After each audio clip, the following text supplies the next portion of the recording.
대한민국 근현대사를 성경적 세계관으로 알리고 전하는 대한역사문화원의 한국 근현대사 바로 알기 특강입니다.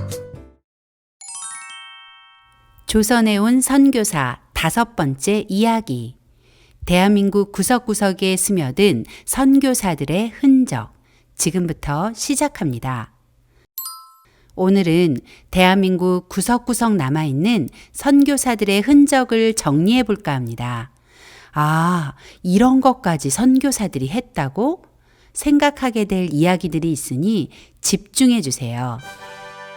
선교사들의 사역은 복음, 교육, 의료에만 국한되지 않습니다. 사실 대한민국의 정치, 경제, 그리고 예술과 체육을 포함한 문화 깊숙이 선교사들의 손길이 숨겨져 있습니다. 아, 농업에도 그 흔적들이 있네요. 예를 들어 대한민국의 정치 체제인 자유민주주의도 선교사들로부터 전해졌죠. 피아노를 처음 조선에 소개한 것도 선교사였고, 적어도 1892년 이전에는 조선에 사과가 없었다는 것을 아시나요? 미 북장로회 소속 선교사인 스웰렌 선교사가 사과 재배에 성공하면서 조선 사람이 사과를 맛보게 되었답니다. 선교사들은 거대한 것부터 아주 사소한 것까지 자신들이 소중하게 여기고 가치 있다고 생각하는 것들을 조선에 아낌없이 전달했습니다. 우리가 외국의 책들, 특별히 서양의 책들을 불편함 없이 우리말로 읽게 된 것은 언제부터일까요? 1882년입니다. 바로 한글로 성경이 번역된 때부터입니다.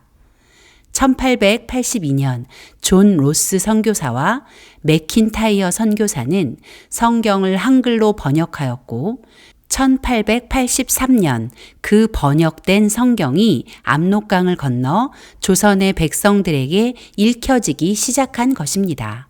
그러나 그 성경은 평안도 사투리였던 탓에 조선 팔도의 모든 사람이 읽기엔 어려움이 있었죠. 그래서 선교사들은 서울을 중심으로 쓰였던 언어로 성경을 새롭게 번역했습니다. 그 일을 진두지휘하던 사람 중 하나가 게일 선교사입니다. 게일 선교사를 비롯한 언더우드, 아펜젤러, 레이놀즈와 헤론, 스크랜튼 등 조선 선교 초기의 대부분의 선교사가 성경을 한글로 번역하는 일에 집중했습니다. 물론 성경 번역은 기독교 복음을 전하는 일에 가장 중요한 일이었으니 자신들의 목적을 달성하기 위한 일이었다고만 생각할 수 있습니다. 하지만 성경이 한글로 번역되면서 조선 사람이 한글 사용을 생활화하게 되었다는 점, 그것을 잊어서는 안 되겠죠? 게일 선교사는 우리의 왕이신 하나님을 하나님으로 부르게 한 사람입니다. 심양에서 번역된 성경에는 하나님이 아닌 하느님으로 번역돼 있었는데 게일 선교사가 성경 전설을 표준어로 번역하면서 유일하신 우리의 왕을 의미하는 하나님이라는 호칭을 사용하여 오직 한 분인 하나님을 고백할 수 있도록 해주었죠. 그는 성경만 번역한 것은 아니었습니다. 신앙서적을 비롯해 서양의 고전을 한글로 번역해 조선 사람의 시야를 넓혀주었습니다. 또 조선에 관한 책도 저술하여 세계의 조선을 알리는 일을 했는데 약 43권이나 된다고 하네요. 게일 선교사가 번역한 책을 하나만 소개해 볼까요? 바로 존 버년의 철로 역정입니다. 이 책은 기독교인뿐만 아니라 전 세계의 어린이와 어른에게 많이 읽힌 유명한 책입니다. 게일 선교사는 그의 아내 깁슨 선교사와 함께 철로 역정을 번역했습니다. 이 번역서는 조선 사람의 모습으로 사파를 넣어 당시 조선의 기독교인을 비롯한 많은 사람에게 흥미진진한 모험담을 읽게 해주었죠. 또 선교사들은 조선 사람에게 새롭고 다양한 소식과 정보를 제공하기 위해서 신문도 만들었습니다.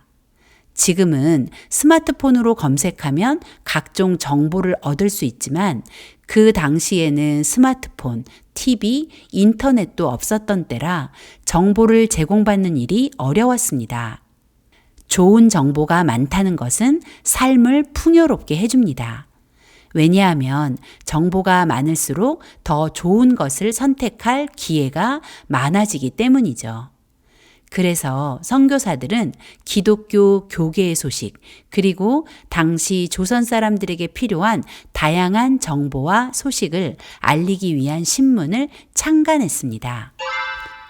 그중 대표적인 신문이 1897년 2월 2일 아펜젤러 선교사님이 창간한 조선 그리스도인 회보, 1897년 4월 1일 언더우드 선교사가 창간한 그리스도 신문입니다. 이 신문들은 기독교인에게만 유익한 정보지가 아니었습니다. 비기독교인들에게도 이 신문들은 무척 유용하고 중요한 정보를 제공해 주었죠. 조선이라는 우물에 갇혀 있던 많은 사람에게 더 넓은 세상을 선물하기 위한 선교사들의 움직임은 조선 사람을 조금씩 바꾸어 가고 있었습니다. 선교사님들은 자유의 복음과 함께 다양한 방법으로 조선을 깨우고 있었습니다. 그중 우리가 꼭 기억해야 할 한 사람이 바로 헐버트 선교사님입니다.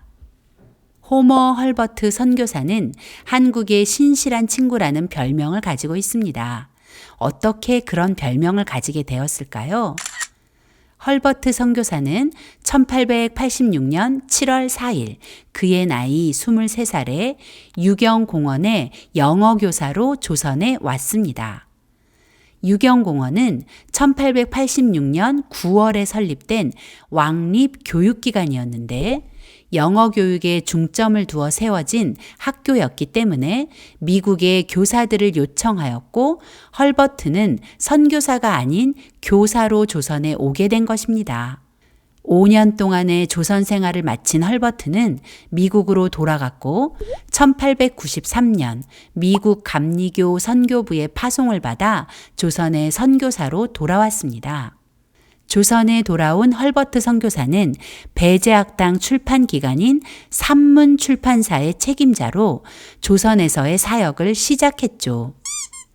헐버트 선교사는 누구보다 조선을 사랑했습니다. 일본에 빼앗긴 주권을 찾으려는 헐버트 선교사의 열심은 조선 사람의 마음보다 더 크고 거대했습니다. 그는 고종의 정치 고문으로 고종에게 네덜란드 헤이그에서 열리는 만국 평화 회의에 특사를 보내어 일본에 의해 강제로 맺어진 을사늑약의 실상을 폭로하도록 조언하고 특사 파견의 모든 과정에 참여하여 특사 파견을 도왔을 뿐 아니라 자신도 특사로 가고자 했습니다. 그러나 일본의 방해로 헐버트 선교사는 헤이그에 가지 못했고 이준, 이상설, 이위종을 헤이그로 보내는데 만족해야 했죠. 그러나 우리는 헐버트 선교사를 제4의 헤이그 특사라 부릅니다. 헐버트 선교사는 한글을 너무 사랑했습니다. 한글이 배우기도 쉽고 과학적으로 아주 훌륭한 문자라는 것을 알게 되었기 때문입니다. 그래서 세계에 한글을 알리는 홍보대사가 되었죠. 헐버트 선교사는 한글 창제의 원리 등 조선 사람과 한글에 관한 논문을 14편이나 써서 한글을 알렸다고 하네요. 또한 조선 사람들의 교육과 계몽을 위하여 가장 탁월한 매개체인 한글 사용을 보편화한 사람이기도 합니다. 그 증거가 바로 유경공원 교사로 있던 1889년 조선 최초의 순 한글 교과서 사민 필지를 출간한 것이죠. 세계 지리, 각 나라의 제도, 천체에 대한 이야기를 담은 3인 필지는 161쪽에 한자가 하나도 없는 우리나라 최초의 순 한글 교과서입니다. 한글을 천시하던 당시에 순 한글 교과서를 집필하여 한글의 우수성을 부각시키고 한글 천시 분위기를 반전시켜 오늘 우리가 그 혜택을 누리고 있는 것입니다. 헐버트는 한글 맞춤법과 로마자 표기법 등 한글의 실용적인 연구에 앞장서 한글 띄어쓰기와 문장 부호를 도입하도록 주시경에게 도움을 주었습니다. 뿐만 아니라 헐버트는 산문 출판사를 운영하면서 최초의 순 한글신문, 독립신문과 성경, 전도문서 등 다양한 한글 서적을 발간하여 한글 사용을 확대했고 신지식을 전파하고 기독교 신앙의 향상과 확산에 기여하며 주시경과 같은 탁월한 한글 학자를 배출하게 된 것이죠. 헐버트는 한글의 우수성을 해외에 소개할 뿐 아니라 조선 사람이 스스로 한글 사용을 생활화하고 그 우수성을 자각하게 만들었다는 것이 중요합니다. 헐버트 선교사는 문화예술에도 관심이 많았는데 그 예로 한국의 소리음악이라는 논문을 통하여 아리랑을 세계 최초로 5선 악보에 체보하여 오늘 대한민국 하면 떠오르는 노래로 세상에 알려지게 된 것입니다. 헐버트 선교사는 일본의 압력으로 미국으로 돌아간 1907년부터 1945년까지 조선의 독립을 위해 특사 정신을 잃지 않고 조선의 주권 회복을 위한 강연, 모금 활동, 조선의 독립운동가들, 특히 이승만 박사와 꾸준한 만남과 후원 활동 등을 계속 이어가면서 재미동포가 독립운동을 지속할 수 있도록 도움을 주었다고 합니다. 특히 을사늑약을 체결하게 한 시어도어 루즈벨트 대통령과 10년이 넘도록 끈질기게 공개적 설전을 벌이며 기고를 반복하여 마침내 루즈벨트가 임종할 때 내가 조선을 일본에 넘겼다라고 고백하게 했다고 하네요. 헐버트 선교사는 성경의 가르침대로 하나님을 사랑하고 사람을 섬기는 일을 생각에만 그치지 않고 실천한 독립운동가였습니다. 1949년 8월 15일 건국절을 맞이하여 대한민국 이승만 대통령은 헐버트 선교사를 대한민국으로 초청했습니다. 1949년 7월 29일 헐버트 선교사의 나이 86세에 드디어 그가 그토록 소원하던 독립된 나라 자유민주공화국 대한민국 땅을 밟았습니다. 헐버트가 그토록 소원하던 기도의 응답을 하나님께서 현실로 보여주시는 순간이었죠. 그러나 86세의 나이에 한 달가량 걸리는 배 여행은 무리였던 것 같습니다. 여독을 이기지 못한 채 8월 5일 청량리 위생병원에서 하나님의 부름을 받았습니다. 헐버트 선교사의 장례식은 8월 11일 대한민국 최초 외국인 사회장으로 거행되었고 1897년 6살의 나이로 양화진에 먼저 묻혀있던 아들 곁에 묻혔습니다. 헐버트 선교사는 샌프란시스코에서 출발하기 전 미국 AP통신과 인터뷰를 했습니다. 그 인터뷰는 결국 그의 유언이 되었죠. 나는 웨스트민스터 사원보다 한국 땅에 묻히길 원한다. 대한민국 정부는 1950년 3월 1일 헐버트 선교사의 헌신과 사랑에 감사하며 외국인 최초로 건국 공로 훈장 독립장을 추서하여 감사를 표했습니다. 이승만 대통령은 고민이 있거나 중요한 일을 결정해야 할 때면 양화진에 있는 헐버트 선교사의 무덤에 찾아갔다고 합니다. 두 사람은 서로를 동지로 여기며 우리나라 독립을 위해 서로를 격려하던 오랜 친구였습니다. 그 외에도 많은 선교사가 조선 땅에 왔고 조선을 사랑하고 조선을 위해 헌신했습니다. 루비 캔드릭 선교사 역시 그들 중 한 사람입니다. 루비 캔드릭 선교사는 1907년 교사로 조선에 왔습니다. 안타깝게도 그녀가 사역을 시작한 지 9개월 만에 맹장염으로 주님의 부름을 받았습니다. 양화진 루비 캔드릭 선교사의 묘비에는 그녀의 유언이 남아 있습니다. 만일 나에게 바칠 수 있는 1000개의 목숨이 있다면 그것을 모두 한국을 위해 바치렵니다. 루비 캔드릭 선교사는 자신의 죽음을 직감이라도 한 것처럼 부모님께 이런 편지를 보냈습니다. 사랑하는 아버지, 어머니, 이곳 조선 땅은 참으로 아름다운 곳입니다. 모두들 하나님을 닮은 사람들 같습니다. 선한 마음과 복음에 넘치는 열정으로 보아 아마 몇십 년이 지나면 이곳은 예수님의 사랑이 넘치는 곳이 될 것 같습니다. 그러나 한편에서는 탄압이 점점 심해지고 있습니다. 그저께는 예수님을 영접한 지 일주일도 안 된 서너 명이 끌려가 순교했고 토마스 선교사와 제임스 선교사도 순교했습니다. 선교 본부에서는 철수하라는 지시가 있었지만 대부분의 선교사들은 그들이 전도한 조선인들과 아직도 숨어서 예배를 드리고 있습니다. 그들은 모두가 순교할 작정인가 봅니다. 오늘 밤은 유난히도 고향으로 돌아가고 싶습니다. 외국인을 죽이고 기독교를 증오한다는 소문 때문에 부두에서 저를 끝까지 말리셨던 어머니의 얼굴이 자꾸 제 눈앞에 어른거립니다. 아버지, 어머니, 어쩌면 이 편지가 마지막일 수도 있습니다. 제가 이곳에 오기 전 뒤뜰에 심었던 한 알의 씨앗이 이제 내년이면 온 동네가 꽃으로 가득하겠죠? 그리고 또 다른 씨앗을 만들어 조선 땅에는 많은 꽃이 피고 그들도 여러 나라에서 씨앗이 될 것입니다. 저는 이 땅에서 저의 심장을 묻겠습니다.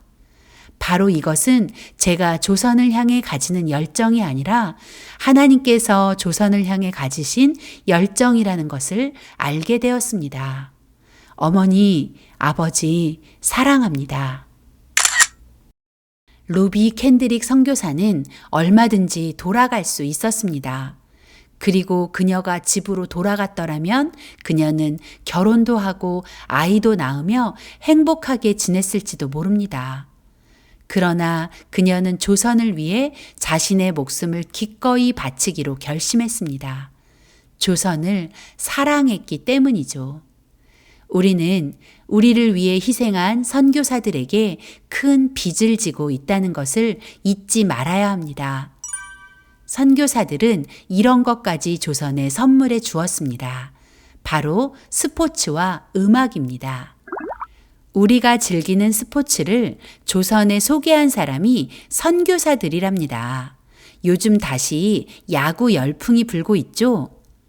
홈에서 출발해 다시 홈으로 들어오는 경기, 신나고 재미있는 야구. 야구를 처음 조선에 소개한 사람은 황성 YMCA 미국인 총무로 사역하던 미 감리회 선교사 필립 질레트입니다. 그는 야구뿐 아니라 농구도 조선에 소개했죠. 질레트 선교사는 YMCA 야구단과 농구단을 만들어 조선 젊은이에게 즐거운 스포츠 세계를 맛보게 해 주었습니다. 손흥민, 김민재, 이강인, 우리는 이 선수들의 이름만 들어도 박수가 저절로 나옵니다. 우리나라를 넘어 세계적 스타들이 된 이들의 종목은 축구죠. 대한민국을 자랑스럽게 만든 이 선수들이 하는 축구도 역시 선교사가 소개했다는 사실.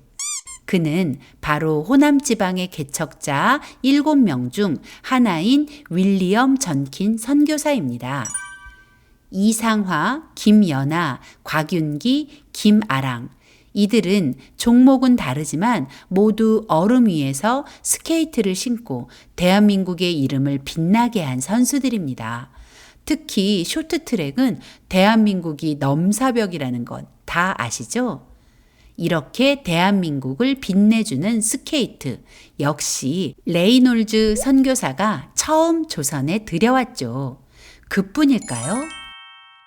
조선의 클래식 음악을 처음 소개하고 클래식 밴드를 만든 것도 선교사 말스베리입니다. 그는 평양 숭실학교와 평양 외국인학교에서 음악을 가르치며 클래식을 알렸죠. 그의 제자 중에는 세계적으로 이름을 알린 음악가가 많이 배출되었죠. 일제가 신사참배를 강요하자 말스베리 선교사는 학교를 사임하고 자기 집에서 구국기도회를 열어 조선의 해방을 위해 간절히 기도했다고 합니다. 1884년부터 1945년까지 하나님의 명령에 순종하여 복음의 씨앗을 가져온 선교사는 1529명이나 됩니다. 그 복음의 씨앗은 잘 자라 열매를 맺었고 이제 대한민국은 전 세계에 선교사를 파송하는 나라가 되었습니다. 2019년 12월 현재 한국교회는 171개의 나라에 2만 8천 명이 넘는 선교사를 파송했습니다. 그리고 그 선교사들은 우리에게 자유를 선물한 선교사들처럼 세계로 나가 복음을 전하고 학교를 세우고 병원을 세우고 있습니다. 조선이라는 암흑의 땅에서 복음을 선물로 받아 태어난 대한민국. 자유를 선물 받은 우리는 이제 무엇을 해야 할까요? 하나님께서 우리에게 이 자유를 허락하신 이유가 있습니다. 바로 이 자유의 복음을 온 세계 열방에 전달하는 것입니다.